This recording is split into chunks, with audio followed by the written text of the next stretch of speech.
வணக்கம். இப்போ நம்ம தக்காளி சட்னி எப்படி செய்யலான்னு பார்ப்போம். டக்குன்னு வெங்காயம் ஒரு 3 வெங்காயம், ஒரு 3 இல்லை 4 தக்காளியை நல்லா இந்த மாதிரி வதக்கி வச்சுக்கணும். அது கூட ஒரு பச்சை மிளகா, ஒரு துண்டு இஞ்சி, இதான் நான் இப்போ சேர்த்துருக்கேன். வதக்கக்குள்ளேயே உப்பு போட்டு நல்லா வதக்கியாச்சு. இதை ஆறட்டோன்னிட்டு இப்போ மிக்ஸி ஜாடியில் போட்டு இதை அரைக்க போகிறேன். இதுமாரி செஞ்சு பாருங்கள், நல்லா டேஸ்ட்டாக இருக்கும். இது இட்லி, தோசை எதுக்கு வேணாலும் சாப்பிட்லாம். ரொம்ப டேஸ்ட்டாக இருக்கும். இதை அரைச்சி எடுத்துன்னு வந்துடுறோம். ஆறிடுச்சு, ஆனால் இதை அரைச்சின்னு வந்துடும். நம்ம வெங்காயம் தக்காளி சட்னி செய்யும்போது உப்பு போட்டு நல்லா அப்பயே உப்பை போட்டு நல்லா அப்படி வதக்கி விட்டோம்னா சட்டுன்னு இந்த வெங்காயம் தக்காளி எல்லாம் வதங்கி, இந்த தக்காளி பாருங்கள் எப்படி நல்லா குழம்பு நல்லா வதங்கி போச்சு. இது மாதிரி செஞ்சோம்னா நல்லாயிருக்கும். லாஸ்ட்டாக உப்பு போடுறதோட வதக்கக்குள்ளே உப்பு போட்டுட்டோம்னா நல்லாயிருக்கும். இப்போ இது நல்லா உப்பு போட்டு வதக்கிட்டேன். இப்போ இதை நல்லா அரைச்சி தாளிக்க வேண்டியது தான். இப்போ இது இட்லி, தோசை, சப்பாத்தி எதுக்கு வேணால் சாப்பிட்டுக்கலாம். நல்லா டேஸ்ட்டாக இருக்கும். இந்த மெத்தடில் ஒரு தடவை செஞ்சு பாருங்கள். ஒரு பச்சை மிளகா, ஒரு துண்டு இஞ்சி தான், வெங்காயம், தக்காளி இந்த மாதிரி.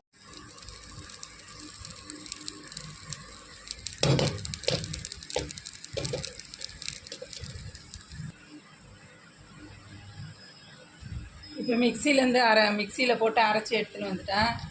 இப்போ இதை வேறு ஜாடிக்கு, வேறு கிண்ணத்துக்கு மாற்றிக்கலாம். இந்த சட்னி நல்லா டேஸ்ட்டாக இருக்கும்.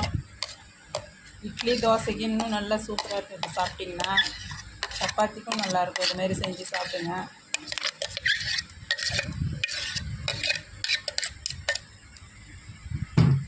இது இது கூட வீட்டிலே செஞ்ச வடவும் போட்டு தாளிச்சிட்டு இறக்கக்குள்ளே கருவேப்பிலையை போடணும், இல்லைன்னா தீஞ்சிடும். இதுமாரி போட்டுட்டு இதையும் இது கூட போட்டுக்குவோம். இந்த வடவை எப்படி செய்யணும்னு போட்டிருக்கிறேன், வீடியோவில் பாருங்கள். இது மாதிரி ஒரு சட்னி செஞ்சு சாப்பிடுங்க, நல்லா டேஸ்ட்டாக இருக்கும். இட்லி, தோசை, சப்பாத்தி எல்லாத்துக்குமே சாப்பிட்லாம். அதே செய்யுங்க. நன்றி, வணக்கம். இப்போ பூண்டு சட்னி எப்படி செய்யலான்னு சொல்லிட்டு பார்ப்போம். பூண்டு சட்னி இப்போ சளி பிடிச்சின்னு இருக்கிறவங்க, பசி எடுக்காமல் இருக்கிறவங்க, இதுமாரி கெட்ட கொலஸ்ட்ரால் இருக்கிறவங்க இதெல்லாம் சாப்பிட்டா உடம்புக்கு ரொம்ப நல்லது. பூண்டு பொதுவாகவே நோய் எதிர்ப்பு சக்தி அதிகம் உள்ள ஒரு பொருள். அதனால் இந்த பூண்டு நம்ம சமையலில் சேர்த்துக்கிறதால உடம்புக்கு ரொம்ப நல்லது. இந்த பூண்டு சட்னிக்கு பூண்டு, தக்காளி, காஞ்ச மிளகா இது 3ஐயும் வச்சு வதக்கி இப்போ நான் அரைக்க போகிறேன். இந்த பூண்டு வதக்கினோம்னா தான் அந்த பூண்டு வாசனை போகும். அதனால் சும்மா ஒரு வதக்கு அப்படியே லைட்டாக வதக்கி அரைச்சி எடுத்துன்னு காமிக்கிறேன் பாருங்கள். இப்போ பூண்டு அதில் கொஞ்சமாக எண்ணெய் சேர்த்துக்கலாம். எண்ணெய் சேர்த்துட்டு இப்போ கொஞ்சம் கடுகு போட்டுக்குவோம்.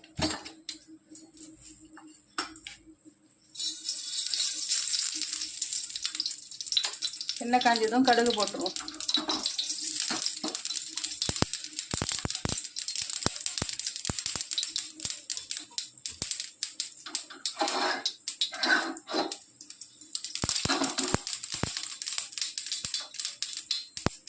கடுகு நல்லா வெடிச்சதும் நம்ம கொஞ்சம் கருவேப்பிலை போட்டோன்னா நல்லா வாசனை.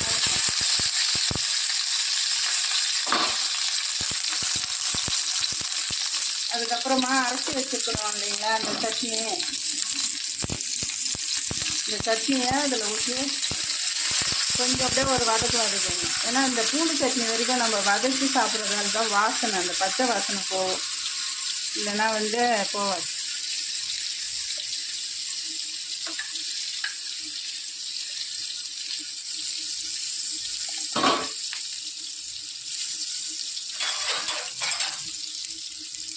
அப்படியே வதக்கி விட வேண்டியதுதான். இந்த பூண்டு சட்னி உடம்புக்கு ரொம்ப நல்லது, சாப்பிடவும் டேஸ்ட்டாக இருக்கும். உங்களுக்கு சளி, ஜுரம் அப்போ இது சாப்பிட்றதுக்கு இன்னும் நல்லா டேஸ்ட்டாக இருக்கும். இட்லி கூட, சப்பாத்தி, தோசை எது போனாலும் இது தொட்டு சாப்பிடணும். இன்னும் கொஞ்சம் எண்ணெய் ஊற்றிக்கிறேன்.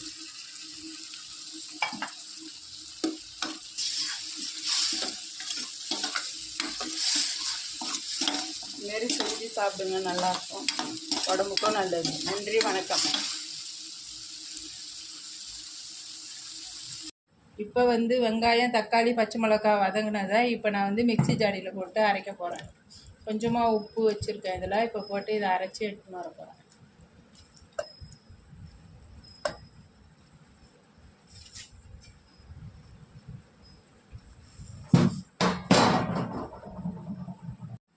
வணக்கம். இப்போ பாருங்கள், நம்ம வந்து வெங்காயம் பச்சை மிளகாய் சட்னி வந்து ஒரு டேஸ்ட்டுக்காக செய்ய போகிறோம். இது வந்து இது மாதிரி வந்து காஞ்ச மிளகாய் வைக்காமல், காஞ்ச மிளகாய் இல்லாமல் செய்கிற சட்னி இது. அவசரத்துக்கு பச்சை மிளகாய் வச்சு காஞ்ச மிளகாய் இல்லைன்னா இப்படி கூட செய்யலாம். இது வந்து டேஸ்ட்டாகவும் இருக்கும். அதே டைமில் இது எப்படி செய்யணும்னா, வெங்காயமும் தக்காளியும் சம அளவில் எடுத்து அது கூட 2 பச்சை மிளகாயை அப்படியே போடக்கூடாது. அது 2 நீட்டாக அப்படியே கட் பண்ணி, குறுக்கால கட் பண்ணி அதை இப்படி வதக்கணும். இது 3த்தையும் நல்லா வதக்கிட்டு ஒரு சின்ன பீஸ் இஞ்சி வச்சு வதக்கியிருக்கேன். எல்லாத்தையும் சேர்த்து இப்போ நான் அரைக்க போகிறேன், கொஞ்சமாக உப்பு வச்சு. இதை எப்பயும் போல் நம்ம தாளிப்பு கரண்டியில் தாளிச்சிட வேண்டியதுதான். இப்படி ஒரு வாட்டி செஞ்சு சாப்பிட்டு பாருங்கள், நல்லாயிருக்கும். நன்றி, வணக்கம்.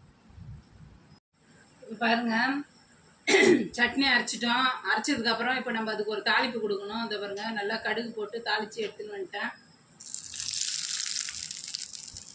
இப்போ இதில் ஊற்றிட வேண்டியது. இந்த மாதிரி சட்னி செஞ்சு நல்லா சூட இட்லி, தோசை, சப்பாத்தி எது போனால் சாப்பிட்லாம். அதுமாரி செஞ்சு சாப்பிட்டா டேஸ்ட்டாக இருக்கும். அதுமாரி செஞ்சு பாருங்கள். நன்றி, வணக்கம்.